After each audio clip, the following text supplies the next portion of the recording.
பிரியமானவர்களே, ஆண்டவராகிய இயேசுவின் நாமத்தினாலே இந்த காலை நேரத்தில் இயேசுவை தினம் பார்ப்போம் என்ற இந்த நிகழ்ச்சியின் மூலமாக உங்களை சந்திப்பதில் மிகுந்த மகிழ்ச்சி அடைகிறேன். தொடர்ந்து அந்த தேவாதி தேவனை நாம் உயர்த்தி மகிமைப்படுத்த போகிறோம். என் இயேசுவே, என் நேசரே, உம்மை நேசிக்கிறேன். சேர்ந்து பாடலாமா? வாங்க பாடி மகிமைப்படுத்துவோம்.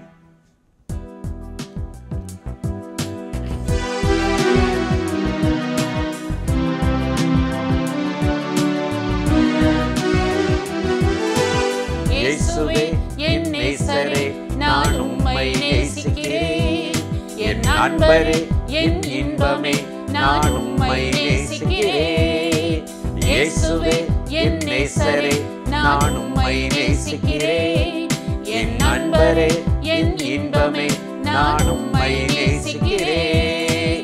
அல்லேலூயா, அல்லேலூயா, அல்லேலூயா, அல்லேலூயா, அல்லேலூயா, அல்லேலூயா, அல்லேலூயா, அல்லேலூயா.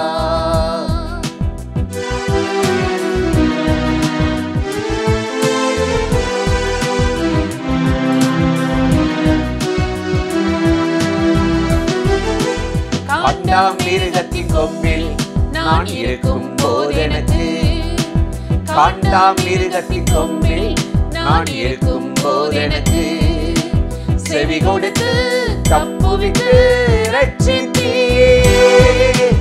உயர்த்திடுவேன், துதித்திடுவேன், பாடிடுவேன். செவி கொடுத்து ரட்சித்தீர். உயர்த்திடுவேன், துதித்திடுவேன், பாடிடுவேன். என் இயேசுவே, என் நேசரே, நான் உம்மை நேசிக்கிறேன். என் நண்பரே, என் இன்பமே, நான் உம்மை நேசிக்கிறேன்.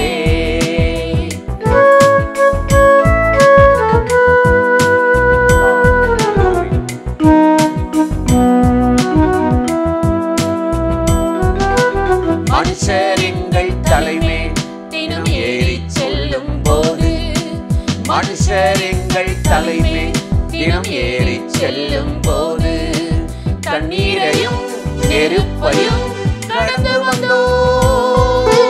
செழிப்பான இடத்திலே கொண்டு வந்தீர். தண்ணீரையும் நெருப்பையும் கடந்து வந்தோம். செழிப்பான இடத்திலே கொண்டு வந்தீர். என் நேசரே, என் நேசரே, நான் உம்மை நேசிக்கிறேன். என் நண்பரே, என் இன்பமே, நான் உம்மை நேசிக்கிறேன்.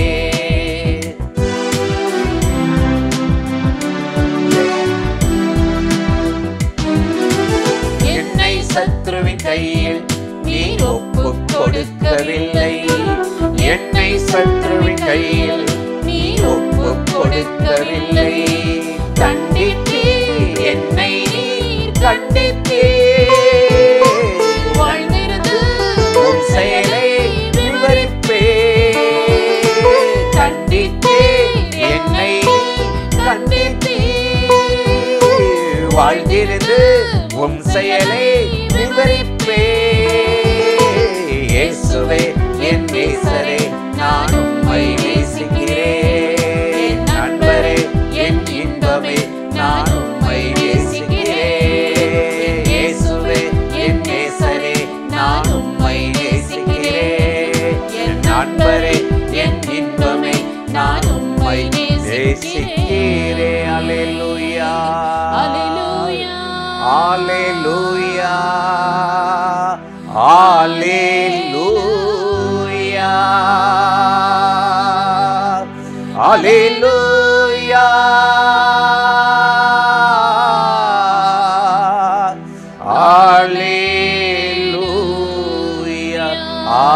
ஆராதனை,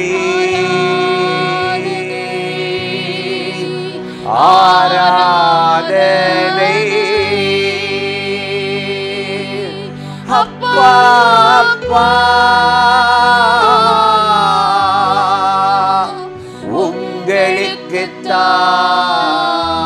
உங்களுக்குத்தான்.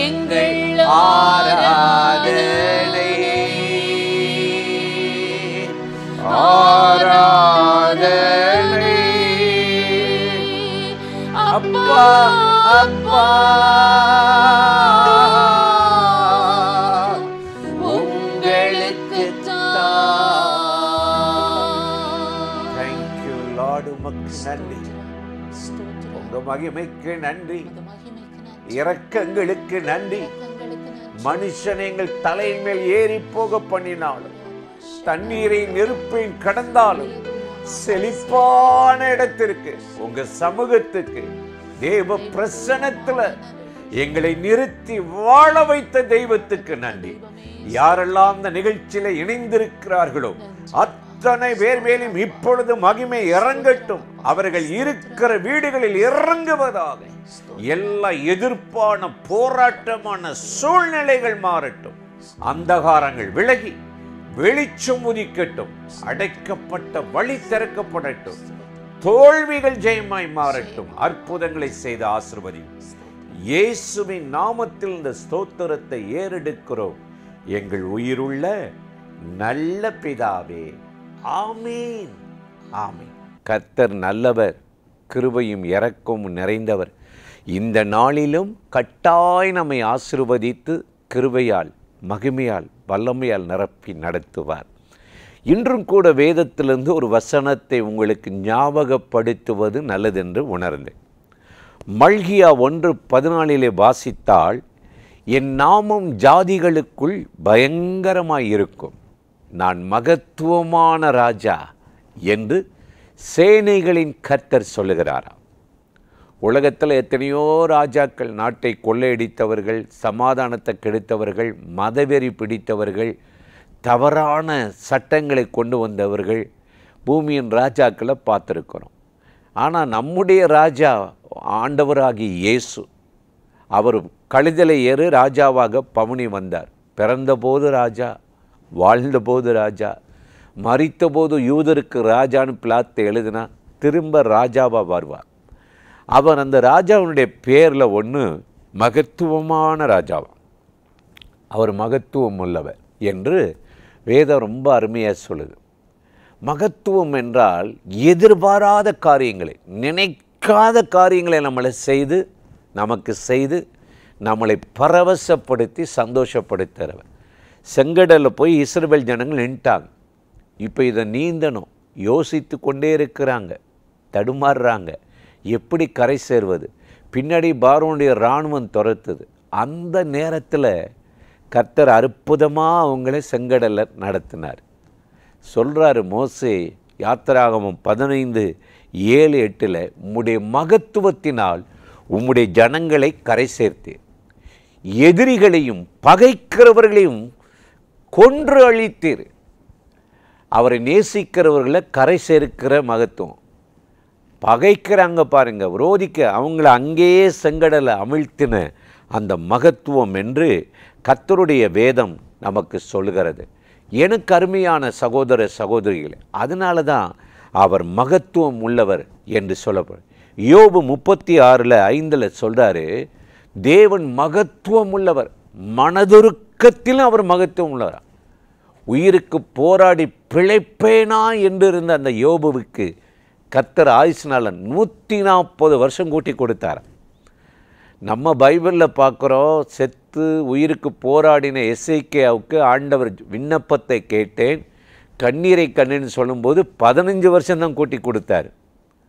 ஆனால் யோபு 42:16-17 சொல்ல, இதற்கு பின்பு யோபு 140 வருஷம் சுகத்தோடு பலத்தோடு வாழ்ந்து மரித்தான்னு சொல். அவ்வளவு மகத்துவமான காரியத்தை செய்தவர் யோபு சொல்லுகிறார், மன உருக்கத்திலும் மகத்துவமானவர்.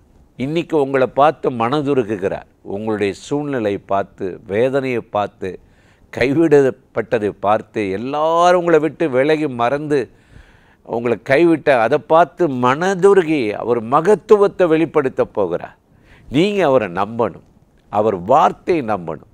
இந்த வார்த்தையை தினந்தோறும் படிக்கணும். ஓசியா 8:12 சொல்கிறாரு, என் வேதத்தின் மகத்துவத்தை நான் எழுதி கொடுத்தேன். மகத்துவம் எங்கே இருக்கான்? கர்த்தருடைய வார்த்தை தான். வானமும் பூமியும் ஒளிந்தாலும் இந்த வார்த்தை ஒழியாதுங்க. மகத்துவமான ராஜா இல்லை. அப்போ அந்த வார்த்தையை படிக்க படிக்க படிக்க மகத்துவம் வருது. அதோடு நிற்கிறதில்ல, உங்களை ஒரு அடுத்த ஸ்டெப்புக்கு நிறைவை நோக்கி நடத்துது. இன்னும் முன்னேறு, ஜெபத்தில் வளரு, பேசிக்கில் நிற்காத. அடுத்து ஹையருக்கு போ அப்படின்னு சொல்லுது, உயர்ந்த நிலைக்கு போன்னு சொல்லுது. அப்போஸ்தலர் பாருங்களே, இயேசுவனுடைய உயிர்த்தெழுதலுக்கு முன்னாடி அப்படி இப்படி ஓடி மேலோட்டமான ஊழியம் செய்து ஜெபிக்க தெரியாமல் தோல்வி அடைந்து பல பிரச்சனைகளை சந்தித்தார். ஆனால் உயிர்த்தெழுந்த பிறகு எல்லாம் மேல் வீட்டு அறையில் மாடியில் போய் ஜெபம் பண்ணுறாங்க. பரிசுத்த ஆவி இறங்கிட்டார், உன்னதமானவருடைய பலன் இறங்கிச்சு.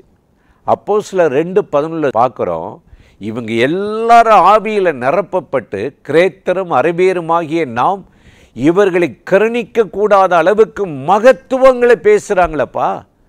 என்ன பேசுகிறாங்கன்னு தெரியல. அபிஷேகம் சும்மா தமிழ்லையே போட்ட ஜபத்தை ஓட்ட ரெக்கார்டு மாதிரி சொன்ன ஜபத்தை ஆண்டவரே போக்கு வரத்தையும் காத்துக்கொள்ளும், பிள்ளையை காத்துக்கொள்ளும், கணவனை காத்துக்கொள்ளும், இது ஜபமா? நீங்கள் கேட்காமலே செய்வார். ஜெபிக்க வேண்டிய காரியம் எவ்வளவோ ஆண்டவர் நம்ம பாரத்தை நம்ம இருதயத்தில் வைத்திருக்கிறார். நம்ம தேசம் இருள் இருக்கிறது, போராடுகிறது, மதவெறி தலை தூக்கி, இது ஆவியில் நிரம்பி ஜெபிக்கணும். நீங்கள் வேண்டிக் கொள்வது இன்னதென்று அறியாதிருக்கிற வேளையிலே ஆவியானவர் வாக்கு கடங்காத பெருமூச்சுகளோடு வேண்டுதல், இதாங்க அந்நிய பாசம். இதுக்கு பேர் தான் மகத்துவம். தேவனுடைய மகத்துவத்தை பேச கேட்கிறோமா என்று அப்போஸ்தலர் 2:11 அவங்க ஜபத்தை பற்றி இருக்குது. இதான் மகத்துவமான ராஜா. இன்னைக்கு மகத்துவமான ராஜா உங்களுக்கு மகிமையான காரியங்களை செய்யணும்னா இந்த மகத்துவத்தை பேசுங்க, அபிஷேகத்தில் நிரம்புங்க, வேதத்தின் மகத்துவங்களை காண கண்களை ஆண்டவர் திறப்பார். இந்த நாளில் உங்களை அற்புதமாக ஆசீர்வதித்து நடத்துவார். அந்த தேவாதி தேவனை நோக்கி நாம் இப்பொழுது ஜெபிக்கலாமா? அன்பும் இரக்கமும் கிருபையும் உள்ள நல்ல ஆண்டவரே, ஆசீர்வதிக்கப்பட்ட அந்த நாளுக்காக, நேரத்துக்காக, கிருபைக்காக நன்றி.